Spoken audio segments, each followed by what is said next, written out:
presentation. Ko hikurangi te maunga, ko haewhi tawa, ko ngāsiwhau te iwi, ko Biki tōku ingoa. Kia ora koutou, thanks for coming along today. We're going to talk a little bit about a project that we've been working on over the last year or so, called Imagining Decolonised Cities, and the three of us represent a wider team. So the focus of the project was very much around kind of interdisciplinarity. So we've got two colleagues from Māori Studies also, Ocean Mercier and Mike Ross, involved. So Ocean does stuff around cultural mapping and Mike does stuff around whānau and hapu development. And we've also got Derek Kawati from the architecture school involved. And we collaborated on this project with Ngāti Toa, or particularly three fantastic women from Ngāti Toa, all two of them educationalists, so Bianca Elkington and Jasmine Arthur, and the third, Jenny Smeaton, who essentially worked on the Ngāti Toa treaty claim. I'll show you their photos in a second. Yeah, you're good. But she works for the Environmental Protection Agency. So we had a really wide, diverse amount of skills in our team, and we're just a small representation of that.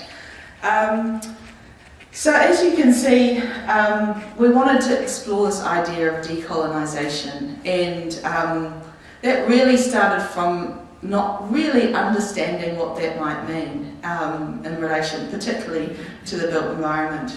So we were lucky enough to be sponsored by UNESCO, or the New Zealand National Commission for UNESCO, and as I said before, collaborated with Ngāti Toa. So away we went with our project.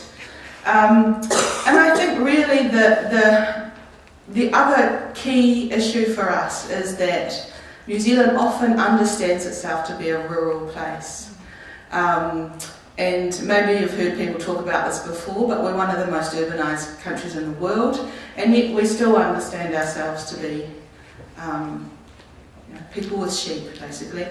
And so we were pretty keen to explore that, and I think the reasons for exploring that are that it becomes pretty problematic if we conceptualise ourselves as being rural in relation to Māori identity. So what I think happens is people understand Māoriness to be a rural thing. It's not an urban thing. It's not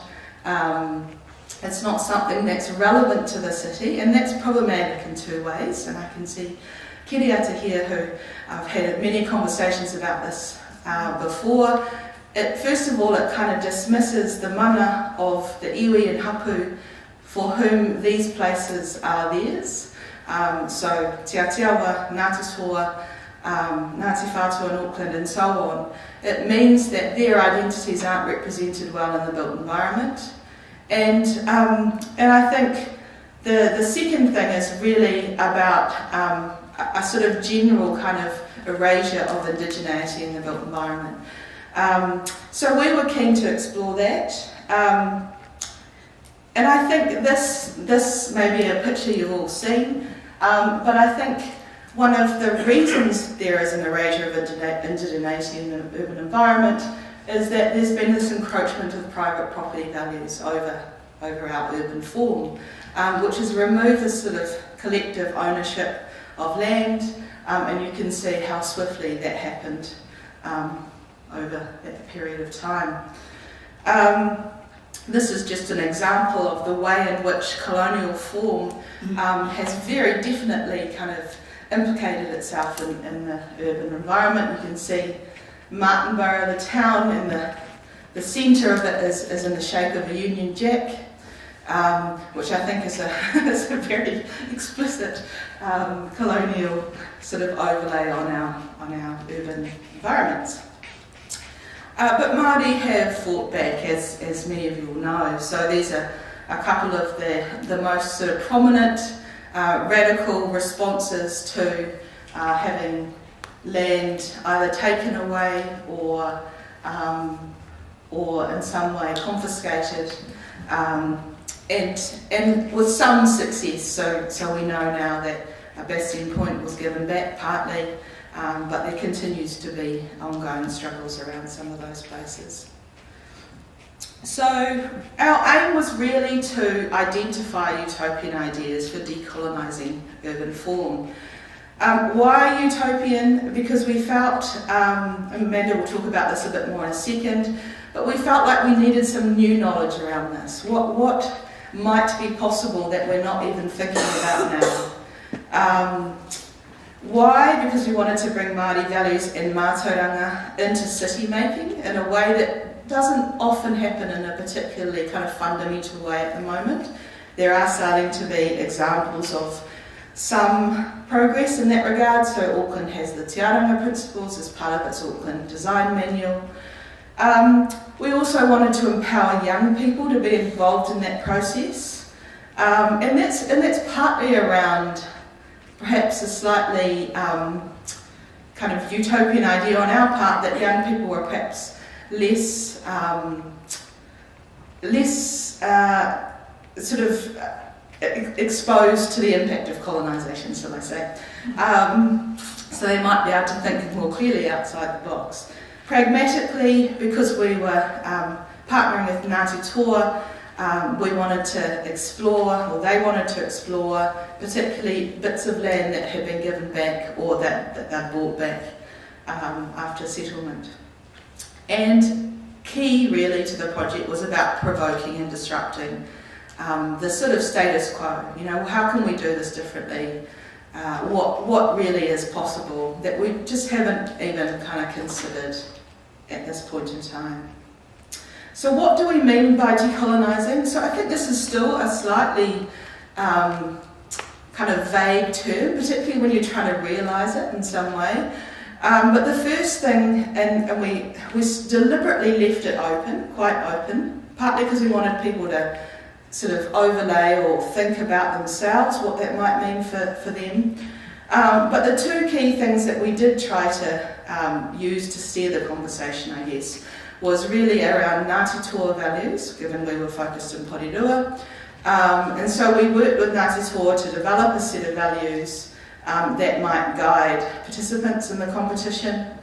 And the second thing was really around social justice.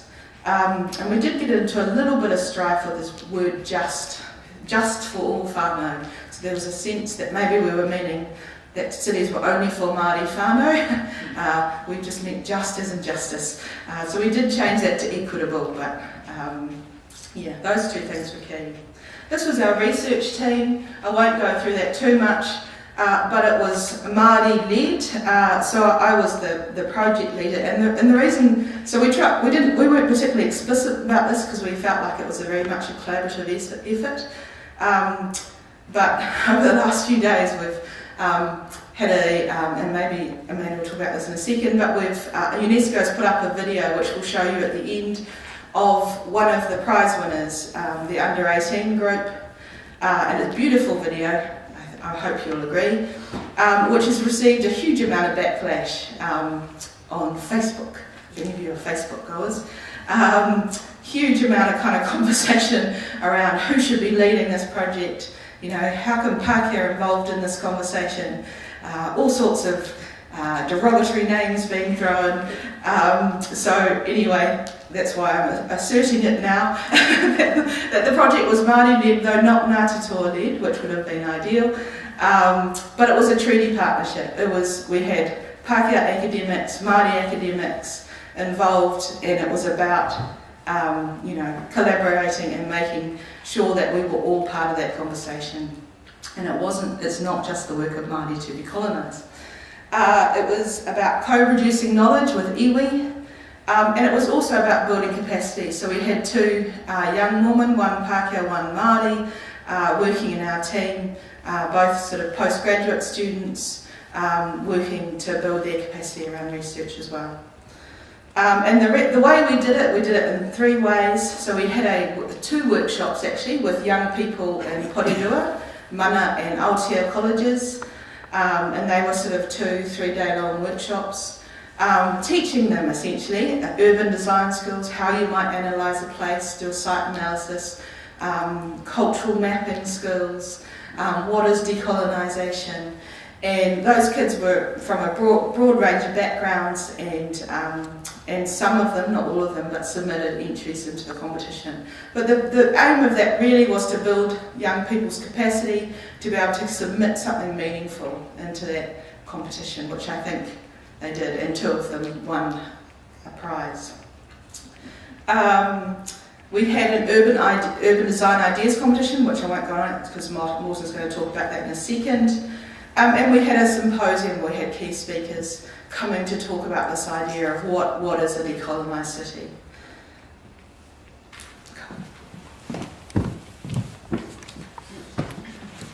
So, tēnā koutou katoa, erere aku kupu mihi kia koutou kua taimau nei, ko Amanda Thomas tōku ingoa. So I'm Amanda Thomas, and I just wanted to delve a little bit further into the politics or the mechanics of kind of thinking and talking about decolonisation.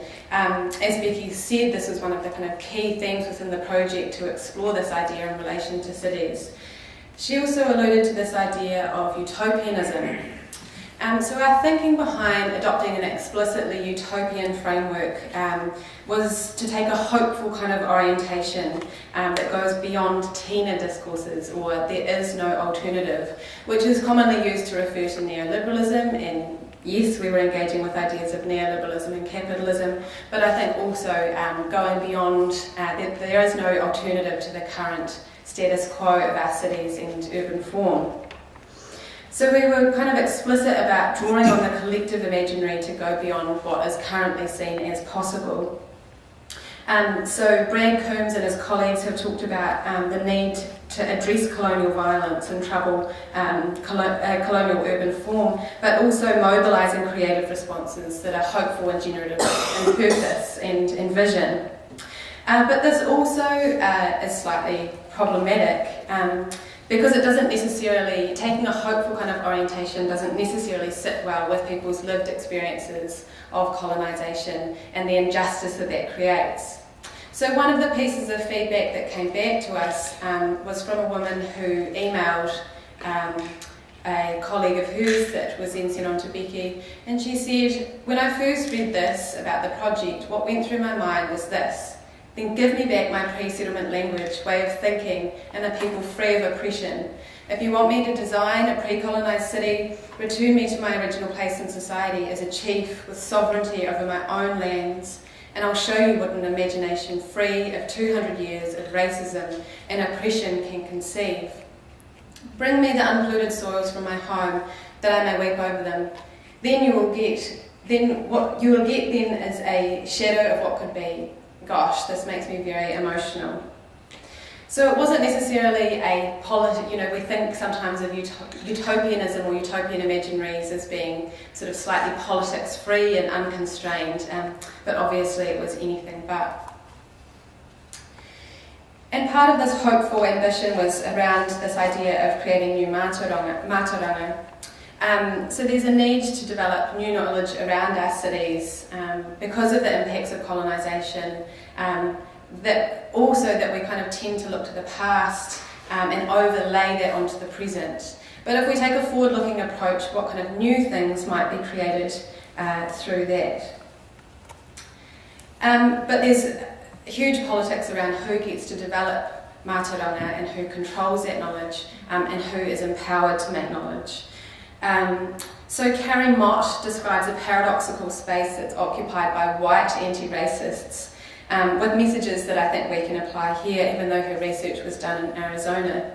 So she says that working for change while retaining problematic behaviours related to socialisation in white supremacist society and continuing the benefit from white privilege constitutes a paradoxical state of being. So we might be working for kind of anti-racist purposes, but we still kind of retain, we can't separate ourselves out from the reality of colonised places and histories. So much as we Pākehā might want to support this project and be part of creating new mātauranga, this is a deeply political space that we need to navigate carefully. So there's been a lot of thinking about the kind of place of Pākehā and Pākehā identity within these sorts of conversations. So Avril Bell writes about how Pākehā nationalism rests on attachment to place, and so we feel like we have a real stake in these conversations about our urban places, but Pākehā identity actively ignores that history of how that attachment was secured. So we get some people, some Pākehā, asserting that they are indeed Indigenous by virtue of this place attachment, but this is especially problematic because that's a real ignorance of how this place attachment came about. So in doing the work of decolonisation and imagining the new, part of that work of doing it is actually about addressing our history. And this applies to institutions as well. So the difficulties of new mātauranga creation while being beholden to the rules of an institution that doesn't always get it. So it can be really difficult to get help and clarity around some of the rules, like for example accessing koha, of fitting that within the kind of institutional constraints of the university can be quite tricky. And all of this really sort of came to the fore when we started, as Becky mentioned before, dipping our toe into the world of social media. So Bianca and I were interviewed on Radio New Zealand back in April, I think. And the response was huge, actually, and much greater response to a post on Radio New Zealand's Facebook page than I normally see. And to be clear, the vast majority of the responses were positive, but we also get these people comparing us to Nazis. And I think this was really strongly brought home. Just on Thursday, UNESCO posted this lovely video of these young people who are one of the winners of the competition in the youth category. And you know, you look at the UNESCO Facebook page, and most of the posts get about 5 likes. The video has had 33,000 views since last Thursday, and 374 Facebook reactions as of this morning. And to be clear, of those 290 were likes, and more than 60 were loves, but there were some angries and some crying ones. And the conversation was almost, not quite, but almost dominated by people that affiliate, through my Facebook stalking, I could sort of figure out they associate with some of these groups that talk about Treatygate or circulate this document Treaty for Dummies, and adopt quite a racist agenda actually, and really kind of not good at engaging in conversation, so talking past people in his quite deranged ways. So one response to a comment I made simultaneously critiqued me for being a white feminist and compared me to Nazism and the National Front, and I know those things aren't necessarily mutually exclusive. You could be potentially a white feminist in the KKK, but it was sort of like he was just trying to kind of get me on just every kind of insult he could grasp at there. But I think the really pertinent ones were comments. I mean, obviously he was, but there were some that were really actually quite interesting, although undoubtedly problematic, colonial and racist. So a man called David Shaw commented, "This Pākehā isn't leaving this place. The only home I've ever known. This Pākehā will not be lied about, himself or his ancestors disrespected or made to give anything away. I'm here. We Pākehā are here. We are Indigenous. We're not going anywhere."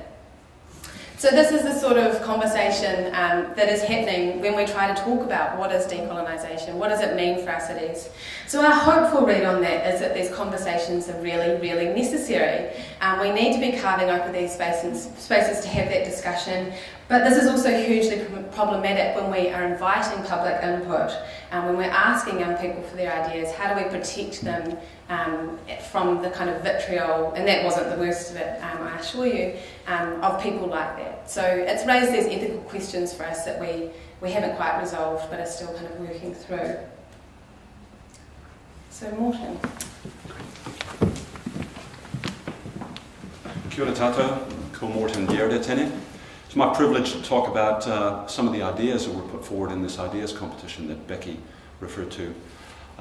There were three parts to the project really. One is upskilling or building capacity in young people, the ideas project, and then the symposium.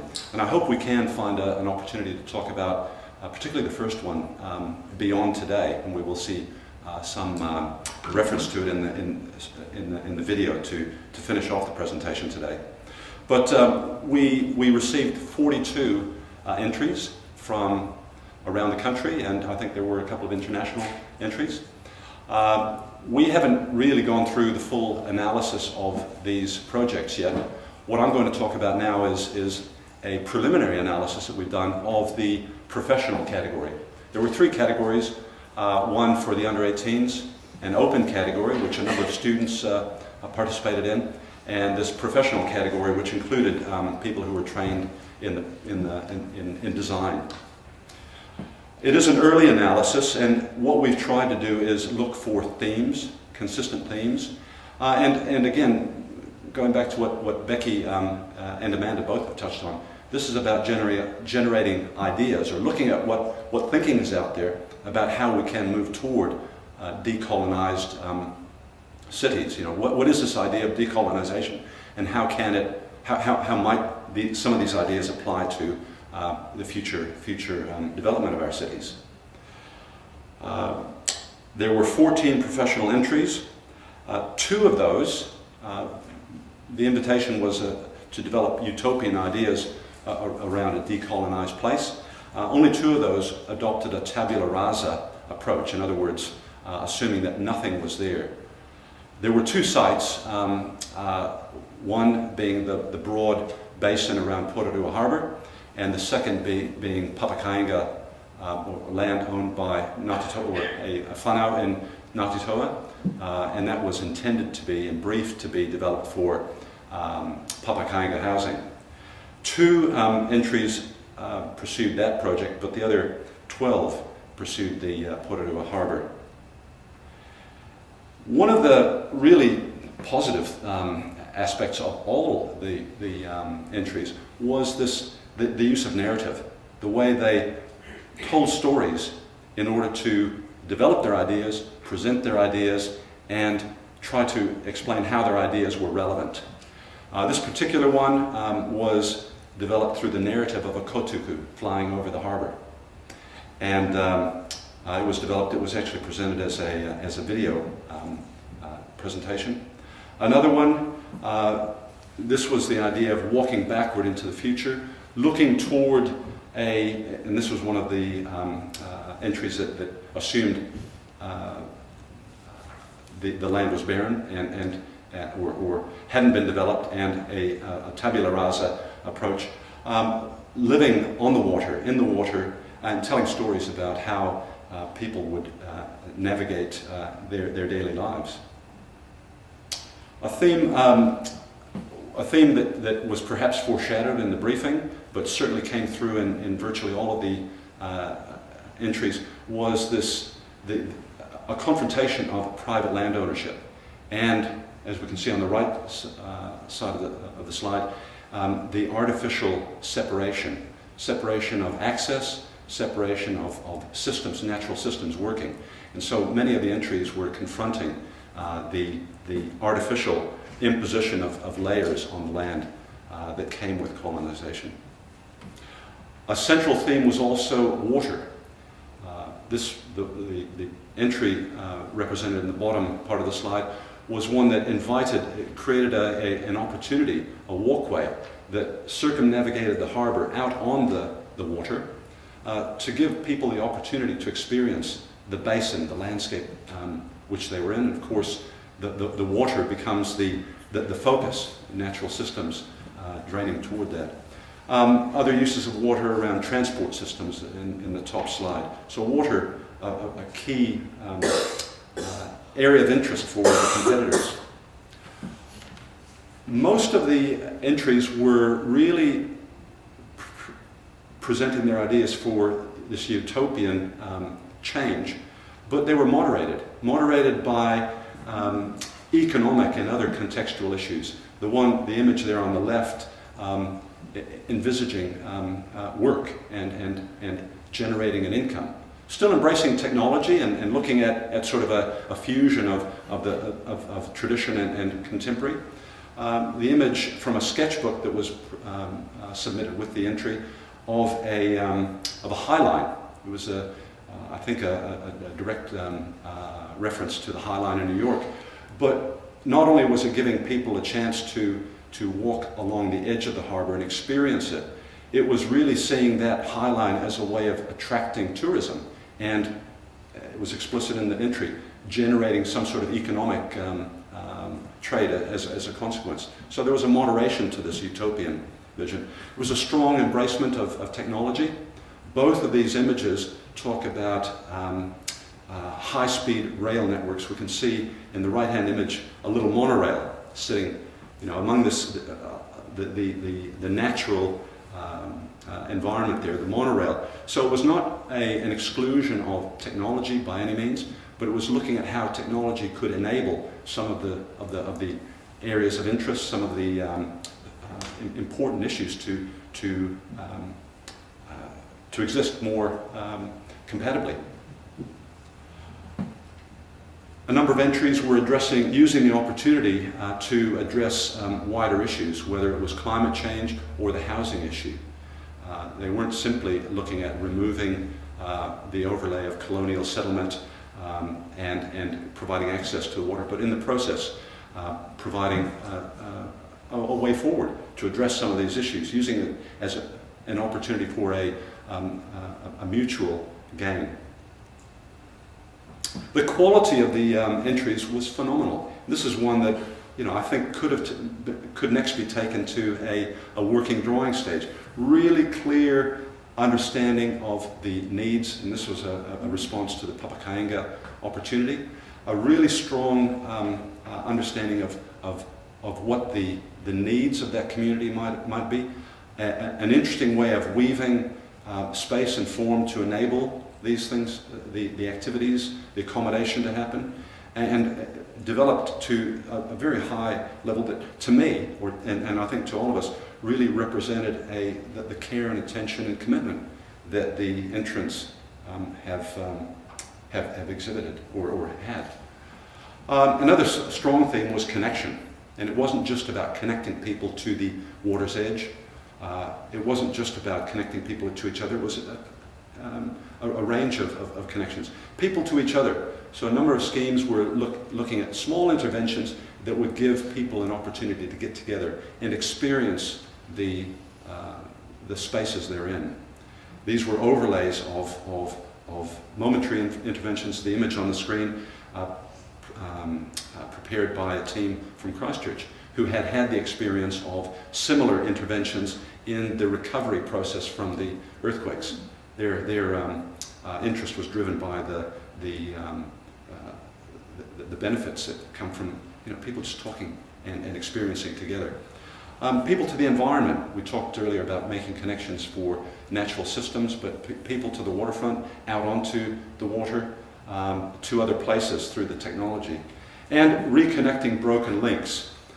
That submission by the team that prepared the video, the Kotuku flying over the harbour, and several others, were looking at sort of incremental reparation of the separation that infrastructure, like the motorway, had created along the harbour's edge.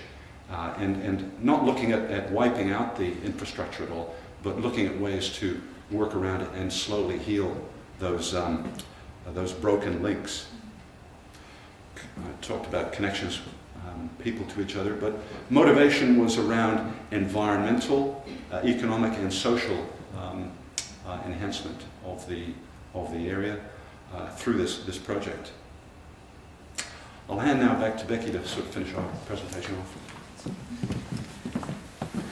So just to finish, we thought we'd put up probably one of the most provocative entries in the competition.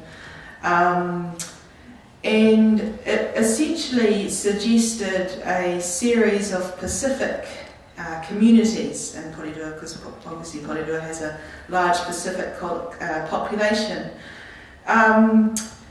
And this really divided the judges. So I haven't talked much about the judges, but we had a judging panel of 8 people, which I'll never do again. So from very diverse backgrounds, we had Maria Barge, who's head of Māori Studies up the road, but with a background in sort of resource management. We had Kevin O'Brien, who's an Aboriginal architect.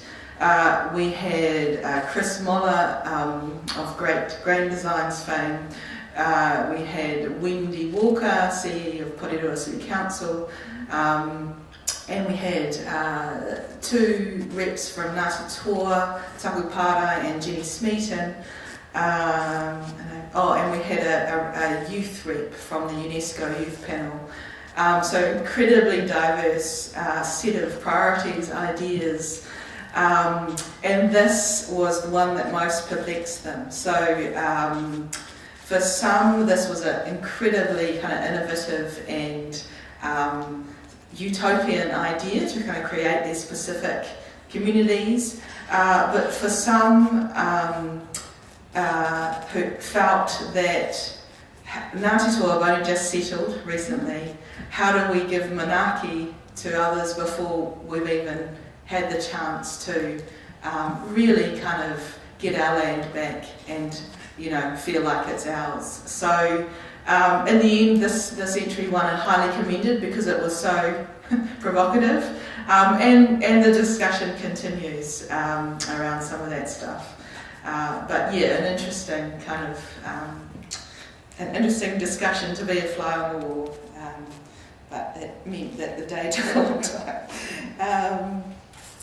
Cool. So just in summary, I will show you the video in a second, but in summary, we felt that this project was really about bringing Māori values and mātauranga into city making, and we'd be keen to discuss with you if you had any ideas about how we take this further, how we keep the discussion going, and really how we kind of make something tangible out of it, because sometimes we get stuck at this kind of high level sort of understanding of what decolonisation might mean, but we really want to understand, well, what does it really mean in reality for our cities. It was about empowering young people, and we're still having discussions with Porirua City Council about how we can include more of the young people in the sort of district planning process, for example. How Ngāti Toa might use their land.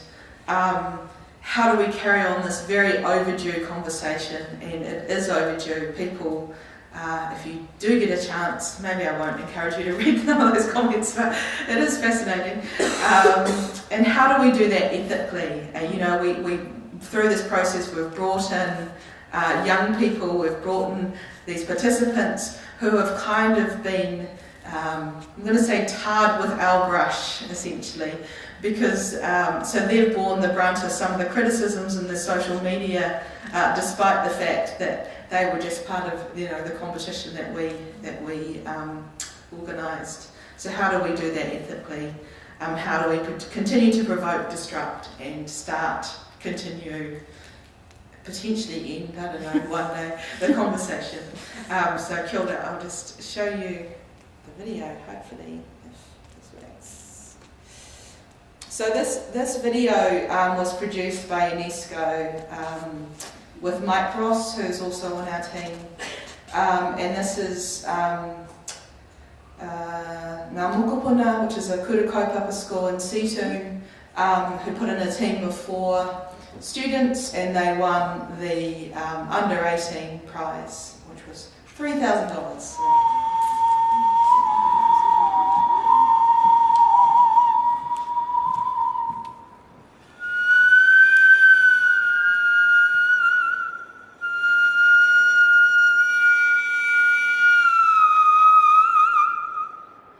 Ko te piringa iho matua, kia nei he pai ki atu kia hoki whakamuri, kia koke whakamua, ko ngā kaupapa, ko ngā hitori o no ngā rā o mua.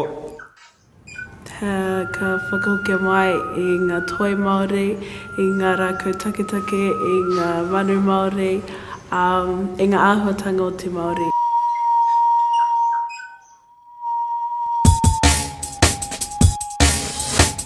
Hei tāpuri atu I whakaaro mata kia whakaraua anō I te ara. Anō reire I tīmata mai I te whakatō I ngā rākau taketake, I ngā tipu taketake, ngā harakeke, kia ora mai anō hoki ngā momo karirehe awa momo. I whakaaro hoki mata kia whakatūria I ngā momo pau e whā, toko whā ngā pau ka whakatūria ki ia kokona o te ara, hei kaitiaki mo ngā kai hikoi. Ko ia o enei pau he tīpuna Māori. I whakaaro hoki kia tāpiri i i tētahi waharua ki ia taha, ki ia kuhunga o te ara. Ko kupe tētahi o ngā waharo ko te rauparaha tētahi atu, a koera ngā rangatira miki o taua takiwa. A koera hei ārai atu ngā momo kino, kia kore e pā mai ki tēnei o ngā ara. I rangahau i ngā kōrero mō ngā tīpuna o te takiwara, he koetei o ngā pakiwaitara no aua tīpuna rā e whai pānga ana ki te awarua o Parirua. Tāku wāhanga o te tūmahi nei, he kōrero mō te whakarawara no i te taio i te wairua Māori o te papakainga o te ara ki te awa rua anō hoki. Ko te take o te pāhara kike hei whakarawara anō i ngā mahi rāranga i wangi te iwi o Ngāti Toa. Ko te take o te rongoa Māori hei whakarawara anō i te manaki o te whānau pārai e rātou anō. Ko te take o te marakai hei whakakotahi i te iwi rā. Ai. Ko te hiahia ia kia rauora anō tēnei o tātai taio mō ngā uri whakaheke kia noho Māori tonu pēr te ao.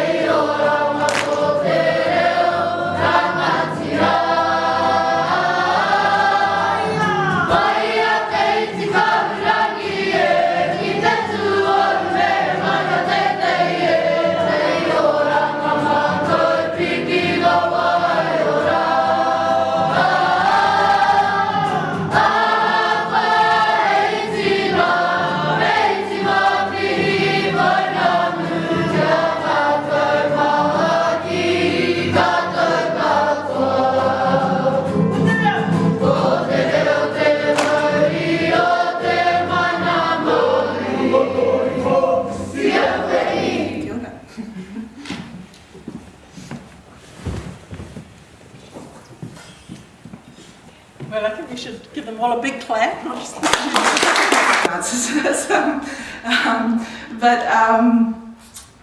So it's an interesting question, and I mean, I think I would first say that the Te Aranga principles, what they do is they say, okay, good process is particularly important, and good process necessarily starts with the mana whenua group, because that is their only space, that's their home.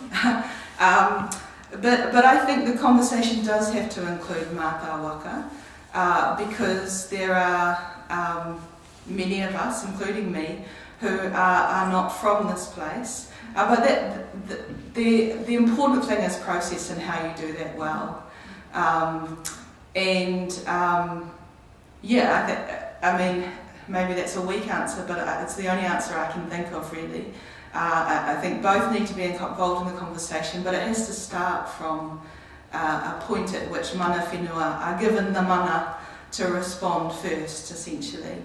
And how do you involve mātā waka? Well, this is an ongoing issue. And again, it's a similar issue in relation to this idea of Pacific communities.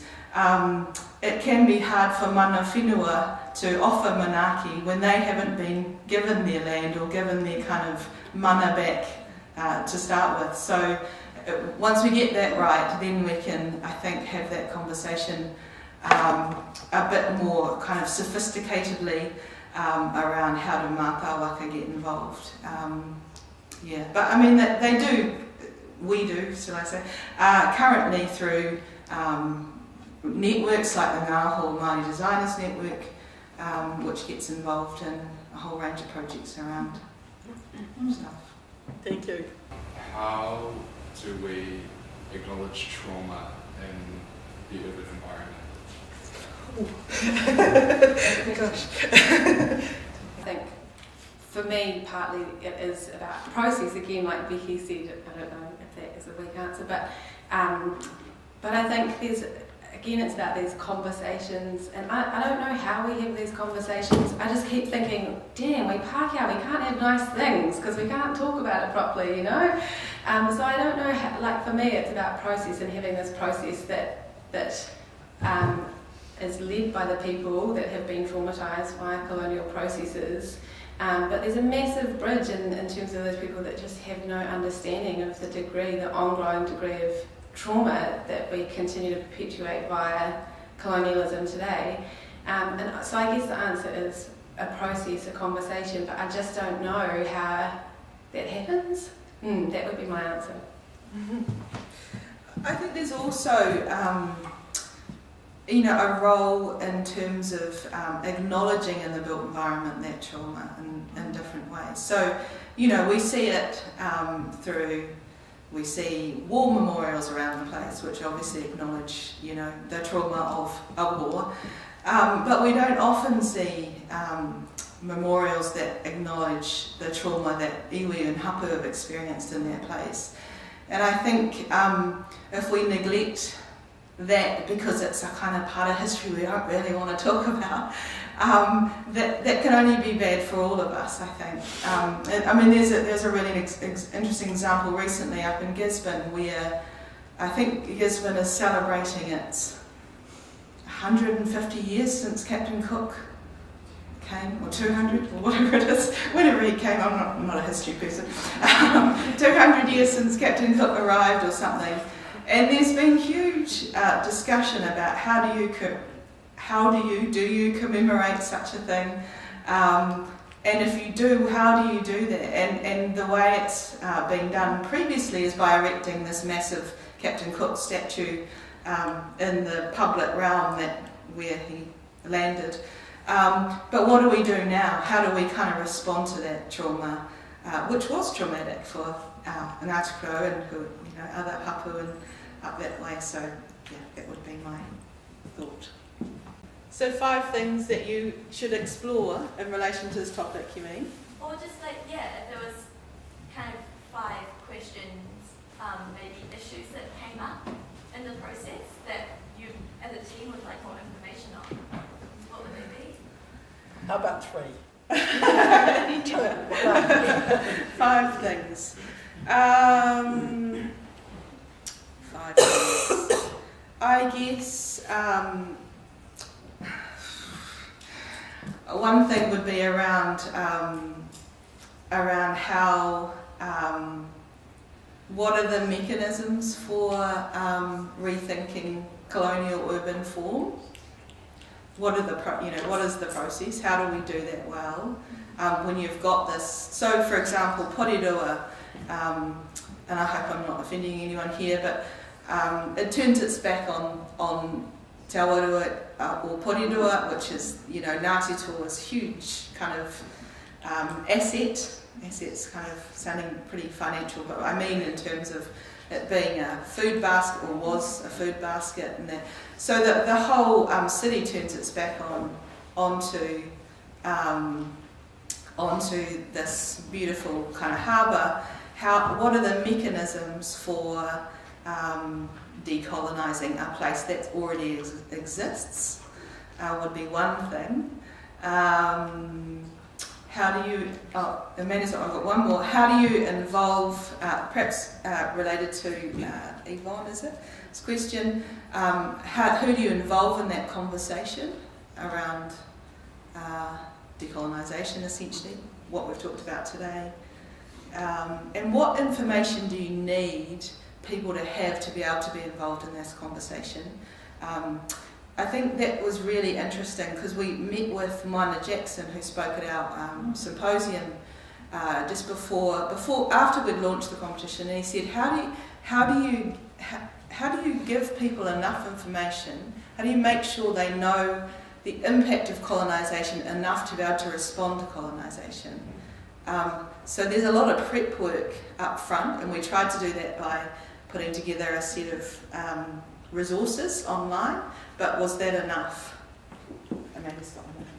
Oh, and I was just going to quickly say that I think that's a great question about the way trauma is recognised, and also Becky's point about memorials, and relates to some research. Actually, Lorette Simonik, who's here, did in a third-year course, and it was looking at the war memorial, the Pukeahu, and there's I think, correct me if I'm wrong, Lorette, but there's a little memorial to Parihaka at the back of Pukeahu, hidden from view. So where do those places and memorials kind of exist already in the city, and what would be the potentials for doing that differently? That might be something that has some application. Do you want to? I was just thinking, this may not be addressing the question directly, but I was thinking one of the issues that we're thinking is coming through is the weight of the way we've done things in the past and how to overcome that, and being able to compare the proposals, design proposals from under 18-year-olds and the freedom that they've got, alluded to by Becky, versus the weight of pragmatism or the way things have been done in the past and the way things should be, is something that we think might be coming through in the analysis of our projects.